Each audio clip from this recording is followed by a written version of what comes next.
గణపతియే నమః. స్వర్ణలక్ష్మీ నమస్తే అస్తు. పరబ్రహ్మ స్వరూపిణి రాజ్యం దేహి ధనం దేహి సర్వకామాంచ దేహి మే.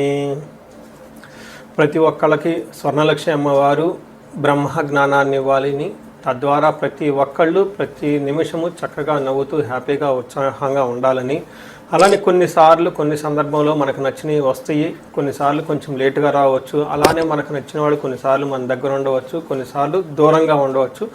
ప్రతి సందర్భంలో కూడా ప్రతి ఒక్కళ్ళు చక్కగా నవ్వుతూ హ్యాపీగా ఉండాలని, ఉత్సాహంగా ఉండాలని, అలానే మనస్తత్వం మనకి అమ్మవారు ఇవ్వాలని చెప్పేసి మనం కోరుకుందాం. అంతేకాకుండా అమ్మవారు మనకి ధనాన్ని ఇవ్వాలి, ఐశ్వర్యాన్ని ఇవ్వాలి, సర్వకామాంచ సిద్ధి, అనుకున్న ప్రతి కొరకు కూడా నెరవేరాలి.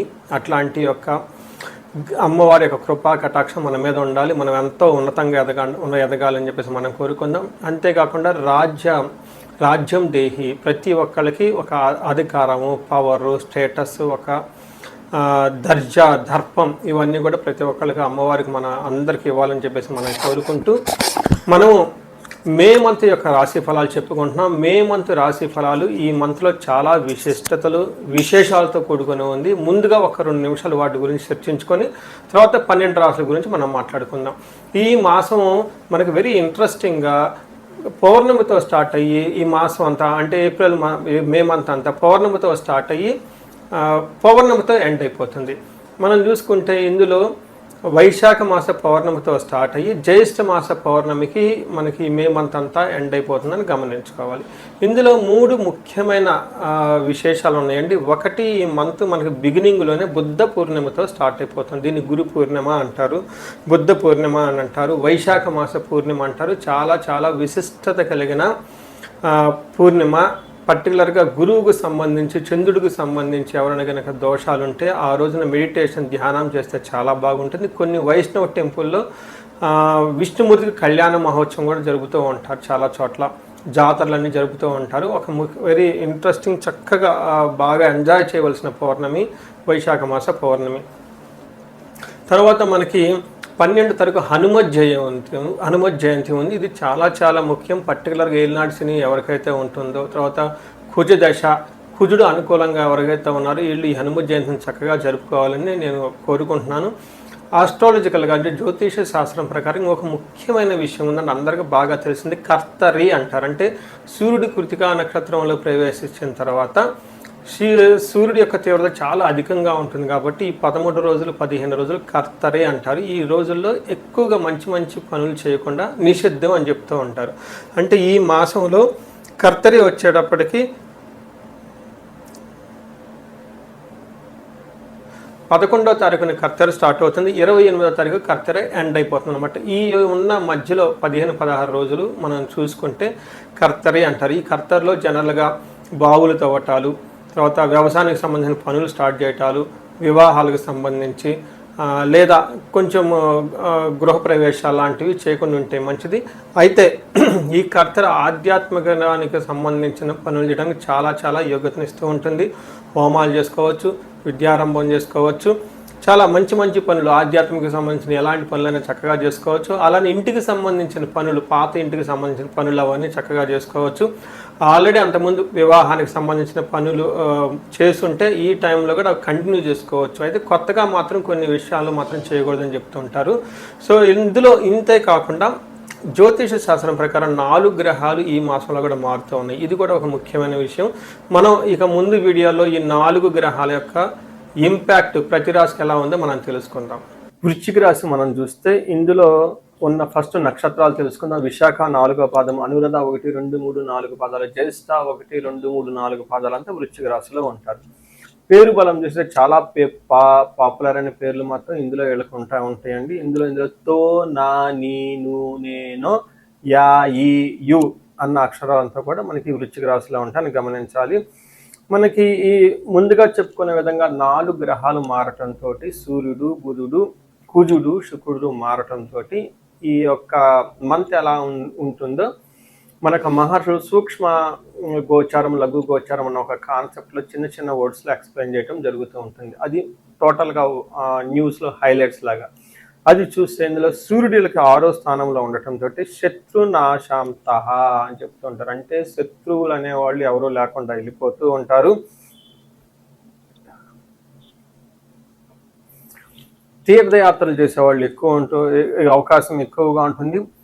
కుజుని వల్ల వీళ్ళకి ధన సంపదలు వచ్చే అవకాశం ఎక్కువ ఉంటుంది. ఇంతే కాకుండా వీటితో పాటుగా సంపదలు శుక్రుడు తీసుకుని వస్తూ ఉంటే విరోధము అంటే మీకు ఆటంకాలు కలిగించే వాళ్ళు, మిమ్మల్ని వ్యతిరేకించే వాళ్ళు, మిమ్మల్ని ప్రతిఘటించే వాళ్ళు కూడా ఉంటారని ఈ యొక్క సూక్ష్మ గోచారం ద్వారా, లఘు గోచారం ద్వారా మనం తెలుసుకోవచ్చు. ఇప్పుడు ఇండివిజువల్కి ఒక్కొక్క గ్రహం ఎలా ఉందో మనం చూద్దాం. అందులో భాగంగా సూర్యుడు వీళ్ళకి 6వ స్థానంలో ఉండి 7వ స్థానానికి మూవ్ అవటంతో ఫస్ట్ 15 days చాలా బాగుంటుంది. శత్రువులు అనే వాళ్ళు ఎవరు ఉండరు. చేసుకున్న మీరు తలపెట్టిన పనులన్నీ చక్కగా అవుతూ ఉంటాయి. ఎక్కడ కూడా ఒక చిన్న రిమార్క్ రాకుండా వర్క్ అంతా ముందుకెళ్ళిపోతూ ఉంటుంది. అయితే 15వ తారీఖు సూర్యుడు మారటంతో ఒక 30 days మీకు సామంత జన విద్వేష తారాపీడ సుతామయం ఉత్సాహ భంగకారిణి గోచారస్తే సప్తమే రవి అని చెప్తారు. అంటే దాని మీనింగ్ ఏంటి?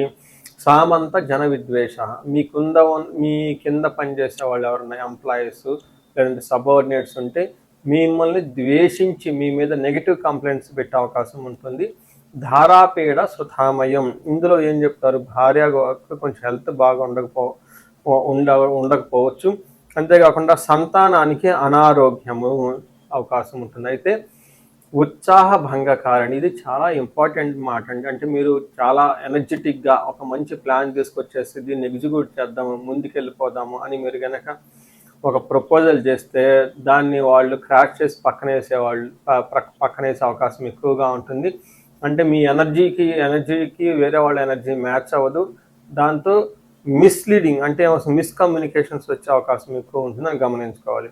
అయితే శుక్రుడు 7వ స్థానంలో ఉండి ఫస్ట్ హౌస్ని దృష్టి పెట్టడంతో కొంచెం హెల్త్ టైర్డ్నెస్గా ఉండటం, డీహైడ్రేషన్ అవటం, గ్యాస్ట్రైటిస్ వచ్చే ప్రాబ్లం ఉంటుందని గమనించాలి.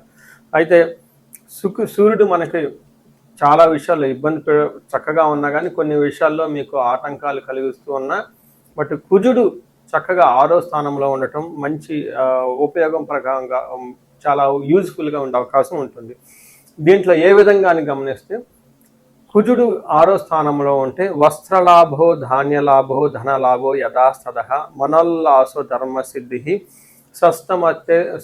షష్టమస్తే భవేత్ కుజ అంటారు. అంటే 6వ స్థానంలో కుజుడు ఉండటం వల్ల చక్కగా వస్త్రలాభం ఉంటుంది. ధాన్యలాభం, అగ్రికల్చరల్ ఎవరైతే కనుక రైతులు ఉంటే వాళ్ళకి బాగా కలిసి వస్తుంది. ధనలాభంగా అంటారు. మనోల్లాస, మనసంతా ఉల్లాసంగా ఉంటే ధర్మసిద్ధి, మంచి పనులు చేయాలనిపిస్తూ ఉంటుంది. అంటే ఇక్కడ కుజుడు చక్కగా మంచి సపోర్ట్ ఇస్తూ ఉన్నారు. అయితే కుజుడు కూడాను వీళ్ళకి హెల్త్ రిలేటెడ్ కాంప్లికేషన్ తీసుకొచ్చే అవకాశం ఉంటుంది. పర్టికులర్గా భార్యాభర్తల మధ్య చిన్న గొడవలు కూడా వచ్చే అవకాశం ఉంటుందని గమనించాలి. అంటే ఏ ప్రకారంగా చూసుకున్నా సూర్యుడు కానీ కుజుడు కానీ మంచి సపోర్ట్ ఇస్తున్నారు. అయితే హెల్త్ విషయంలో కొంచెం ఆటంకాలు కలిగించే అవకాశాలు ఉన్నాయని తెలుసుకోవాలి. దీనితో పాటు మనకి శుక్రుడు వీళ్ళకి 8వ స్థానంలో ఉండటంతో 8వ స్థానంలో శుక్రుడు ఉండటం చాలా మంచిగా కలిసి వస్తుంది.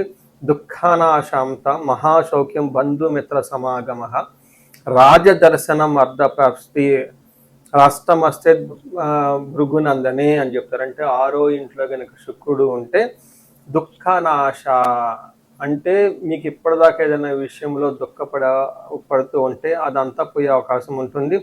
మహాసౌఖ్యం, మంచి కంఫర్టబుల్గా ఉంటారు. బంధుమిత్ర సమాగం, బంధువులతోటి మిత్రులతోటి చక్కగా కలిసి పార్టీల్లో ఫంక్షన్లో పార్టిసిపేట్ చేసే అవకాశం ఉంటుంది. రాజదర్శనం అర్ధప్రాప్తి అంటే పై అఫీషియల్ని కలవటము, మీకు కావాల్సిన ఏదైనా ప్రపోజల్స్ వాళ్ళతో చెప్పుకోవటం, వాళ్ళకి మీకు అనుకూలంగా ప్రవర్తించే అవకాశం ఎక్కువగా ఉంటుంది. అర్ధప్రాప్తి, ధనం కూడా వస్తుంది.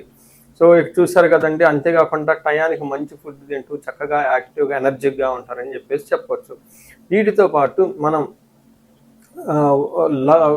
నక్షత్రం ప్రకారం కూడా మనం తెలుసుకోవచ్చు ఎలా ఉంటుందో. గ్రహాలు నక్షత్రాల మీద ప్రయాణం చేస్తున్నప్పుడు కొన్ని నక్షత్రాలకు ఏ విధంగా ఉంటుందో అంగగోచారం అనే కాన్సెప్ట్ ద్వారా మనకు మహర్షులు వివరించడం జరిగింది. అందులో భాగంగా విశాఖ నక్షత్రం వారికి రాజ్యలాభము, వస్త్రలాభము అని చూపిస్తుంది. అంటే మీకు ప్రమోషన్స్ వచ్చే అవకాశం ఉంటుంది. అలానే షాపింగ్స్కి వెళ్ళే అవకాశం ఉంటుంది. దీనితో పాటు దరిద్రము, ధనహీనత, ఫైనాన్షియల్గా బాగా ఇబ్బందులు పడే అవకాశం ఉంటుంది. అనురాధ నక్షత్రం వారికి బంధనము, రాజ్యలాభము, ధన జయము చూపిస్తుంది. అంటే వీళ్ళకి ఖచ్చితంగా ప్రమోషన్ వస్తుంది, జయప్రదంగా ఉంటారు. అయితే వీళ్ళకి ధన ప్రాప్తి కూడా చక్కగా ఉంటుంది. అయితే ఒక్క విషయంలో కేర్ఫుల్గా ఉండాలి. వీళ్ళకి రోగము బంధనము చూపిస్తూ ఉంటుంది. ఇక్కడ రోగం అంటే హెల్త్ అందరికీ తెలిసింది. అయితే ఇక్కడ బంధనము అంటే ఏంటంటే చాలామందికి ఎన్ఆర్ఐలు ఉంటారు. వాళ్ళు ఇండియా వచ్చేద్దామా, అక్కడే జాబ్లో చేద్దామా, లేదంటే అక్కడ జాబ్లో మేము ఆల్రెడీ ఒక జాబ్లో ఉన్నాము, ఇంకో జాబ్ మారాలనుకుంటున్నారు, జాబ్ సరిగా లేదు, అసలు మనకి జాబ్ సరిగా లేదు కాబట్టి ఆల్టర్నేట్గా బిజినెస్ చేద్దాం, ఇలా రకరకాల థాట్స్తో ఎక్కువగా కన్ఫ్యూజన్లు అయ్యే ఉండే అవకాశం ఉంటుంది. అది కొంచెం సబ్జెక్ట్ మ్యాటర్స్ ఎక్స్పర్ట్ తీసుకోవటం, ఒకసారి మీ హారోస్కోప్ చెక్ చేయించుకొని మీ హారోస్కోప్కి తగిన విధంగా ఎలా ఉంటుందో చూపించుకోవడం చాలా ఇంపార్టెంట్. ఈ రాశి వాళ్ళకి, వృశ్చిక రాశి వాళ్ళకి మీరు గమనిస్తే అష్టమంలో గురువు ఉండటం వల్ల కొంచెం ఉద్యోగంలో ఇబ్బందులు పడుతూ ఉన్నారు చాలామంది. ఒక్కసారి ఇండివిజువల్గా మీ హారోస్కోప్ చెక్ చేసుకొని ఆ హారోస్కోప్ ద్వారా ఏముంది మీ హారోస్కోప్లో అని తెలుసుకొని తద్వారా ముందుకెళ్తే చాలా బాగుంటుంది. అలాగే అనురాధ నక్షత్రం వాళ్ళకి బంధనము, రాజ్యలాభము, జయము, ధన ప్రాప్తి కూడా ఉంది, చక్కగా బాగుంటుంది. జ్యేష్ఠ నక్షత్రం వాళ్ళకి రాజ్యలాభము, జయము, ధన ప్రాప్తి ఉంటుంది. అలానే రోగము, బంధనము చూపిస్తుంటుంది. అంటే మీకు టోటల్గా కొంచెం హెల్త్ కాంప్లికేషన్స్ ఉండటంతో అలానే వేరే వేరే కారణాల చేత మీరు ఒక స్ట్రక్ అయిపోంటారు, ఒక కన్ఫ్యూజ్డ్ అయిన స్థితిలో ఉంటారు, ఎలా ఉంటే బాగుంటుంది అనేది. వాటి విషయంలో ఒకసారి మీరు హారోస్కోప్ చెక్ చేయించుకుంటే చాలా బాగుంటుంది. మీ హారోస్కోప్లు ఏంటి, మీ స్ట్రెంగ్త్ అనేది చూపించుకోవడం చాలా చాలా ఇంపార్టెంట్. సో ఇవి కాకుండా విశాఖ నక్షత్రం వారికి పర్టికులర్గా శతభిష నక్షత్రం తరపున రాహు ఉండటంతో కొంచెం మానసిక ఆందోళన ఎక్కువ ఉంటాయని గమనించుకోవాలి. సో చూశారు కదండి, ఏ గ్రహం ఎంత అనుకూలంగా ఉంది, ఎంత ప్రతికూలంగా ఉంది తెలుసుకున్నారు కదా. టోటల్గా చూస్తే కొంచెం మిక్స్డ్గా ఉంది, కొన్ని విషయాల్లో బాగుంది, కొన్ని విషయాల్లో కొంచెం ఇబ్బంది పెడుతూ ఉంది అని మనం తెలుసుకున్నాం. పర్టికులర్గా కుజుడు, శుక్రుడు, సూర్యుడు బాగా అనుకూలంగా ఉన్నారు. అంటే ఒక రకంగా పర్సంటేజ్లో చెప్పాలంటే ఒక 70% వరకు బాగుందని తెలుసుకున్నారు. మనం చెప్పుకోవచ్చు ఒక 30% కొంచెం ఇబ్బందులు ఉందని తెలుసుకోవచ్చు. ఈ రాశి వారికి ముఖ్యంగా ఎవరైతే ఏజ్ 35 నుంచి 45 మధ్యలో ఉన్నారో వాళ్ళకి ఒక రీసెర్చ్ గ్రూప్ లాగా స్టడీ చేస్తున్నాను నేను. ఎవరికైనా గనక ఆర్థికంగా ఇబ్బందులు పడిపోతూ ఉంటే స్వర్ణలక్ష్మి విశేష హోమం అని ఉంటుంది, దాన్ని చక్కగా జరిపించుకోండి. తద్వారా మీకు బహుముఖ ఆదాయము, వనరుల ద్వారా వచ్చే అవకాశం ఉంటుంది, మల్టీ సోర్సెస్ ఆఫ్ ఇన్కమ్ వస్తుంది. అంతేకాకుండా భార్యాభర్తల మధ్య చాలా చక్కగా అన్యోన్యంగా ఉండాలి, అభివృద్ధి జరగాలనుకున్నప్పుడు అన్యోన్య దాంపత్య పాశుపత అభిషేకము లేదా విశ్వావసు గంధర్వరాజ అభిషేకం అని ఉంటుంది, దాన్ని చక్కగా జరిపించండి. అంతేకాకుండా చాలాసార్లు మేము చండీ హోమాలు ఎక్కువ జరిపిస్తూ ఉన్నాము. లాస్ట్ మంత్ చూసుకుంటే చాలా చండీ హోమాలు చేసాము. ప్రతి ఒక్కళ్ళకు కూడా శత్రు బాధలు ఉన్నా, లేదంటే కోర్టు వ్యవహారాల్లో సరైన అట్టిడు కాకుండా మధ్యలో ఆగిపోతున్న మీరు ఆఫీసుల్లో ఒక మంచి మేనేజర్ లెవెల్ పొజిషన్లో ఉండి సీనియర్ పొజిషన్లో ఉన్న మీ మీద ప్రమోషన్ రాకుండా అడ్డుపడుతున్న వేరే వాళ్ళు మీకు కావాలని ఇబ్బంది పెడుతున్నా కానీ ఇలాంటి వాళ్ళు చండీ హోమం చేయించుకున్నా, అలానే రాహు దశ ఎవరికైతే నడుస్తుందో వాళ్ళంతా రాహు అంతర్దశలో వాళ్ళు ఉన్నారో చండీ హోమం చేయించుకుంటే చాలా బాగుంటుంది. అంతేకాకుండా ఇది పిల్లలకి అకాడమిక్ టైం కాబట్టి మనకి విద్య బాగా రావటానికి మనకి 3 రకాల దేవతలను ఉపాసన చేస్తూ ఉంటారు జనరల్గా. హయగ్రీవ స్వామి, మేధా దక్షిణామూర్తి, నీలా సరస్వతి. మీ యొక్క ఇండివిజువల్ యొక్క జాతకం చూపించుకొని ఒక్కసారి ఆ యొక్క మీ యొక్క జాతకానికి అనుగుణంగా ఏ దేవతలకు సంబంధించిన ఉపాసన చేస్తే బాగుంటుంది, ఆరాధిస్తే బాగుంటుందో తెలుసుకొని తద్వారా ఆ యొక్క దేవతలకు పర్టికులర్ మేధా దక్షిణామూర్తికి మూలమంత్ర జపము, హోమము, దానాలు ఇవన్నీ చేసుకుంటూ ఉంటే అకాడమిక్స్లో పెర్ఫార్మెన్స్ వచ్చే అవకాశం ఎక్కువ ఉంటుంది. ఇవి కాకుండా మీకు ఎలాంటి సమస్య ఉన్న, కాలసర్ప దోషం ఉన్న, పర్టికులర్గా వివాహానికి ఇది మ్యారేజెస్ టైం కాబట్టి మీకు 28 సంవత్సరాలు 27 వచ్చి ఇంకా వివాహం పోవట్లేదంటే ఖచ్చితంగా ఏదో ఒక దోషం ఉంటుంది. అవన్నీ చూపించుకుంటుంటే చూపించుకొని పరిహారాలు చేయించుకుంటే తీవ్రతను బట్టి చక్కగా పెళ్ళే అవకాశం ఎక్కువ ఉంటుంది. ఇవి కాకుండా మీ లైఫ్ అప్పటిదాకా 35 ఇయర్స్ వరకు చాలా బాగుంది, మాకు 35-45 మధ్యలో ఉండి అనుకోని విధంగా మేము మధ్యలో కెరీర్లో ఆగిపోయాము, స్టాగ్నేషన్ పీరియడ్ వచ్చింది, కన్ఫ్యూజన్ వచ్చింది, ఎటెల్లలో అర్థం కావట్లేదు అనుకున్న వాళ్ళు ఒక్కసారి జాతక చక్రం చూపించుకొని ఎందుకు ఇది వచ్చింది, దానికి ఏమన్నా శాపాలు ఉన్నాయా, లేదంటే ఏమన్నా గ్రహ దోషాలు ఉన్నాయో తెలుసుకొని ఆ శాపాలు, ఆ గ్రహ దోషాలు తీసేసుకుంటే లైఫ్ 10 ఖచ్చితంగా ముందుకెళ్తూ ఉంది. ఇంకా ఒకటి, ఎవరికైతే ఏలినాడు శని, అర్ధాశ్రమ శని, తర్వాత అష్టమ శని నడుస్తూ ఉందో వాళ్ళందరూ కూడాను చక్కగా సంపూర్ణ శాంతి పూజలు చేయించుకోవాలని చెప్పేసి, మీకు ఎలాంటి సమస్య ఉన్నా కానీ దానికి చక్కటి పరిష్కారం ఉంది. ఎలాంటి కన్ఫ్యూజన్ ఉన్నా దానికి పరిష్కారం మీ జాతకంలోనే ఉంది. చక్కగా పరిష్కారాలు చేసుకొని మీరు జీవితంలో 10 ముందుకు ఎలా ఎదగాలని, మీకు అష్టైశ్వర్యాలు కలగాలి, భోగభాగ్యం కలగాలి, చక్కగా సమాజంలో ఉన్నతంగా ఉండాలని చెప్పేసి నేను కోరుకుంటున్నాను. నమస్తే.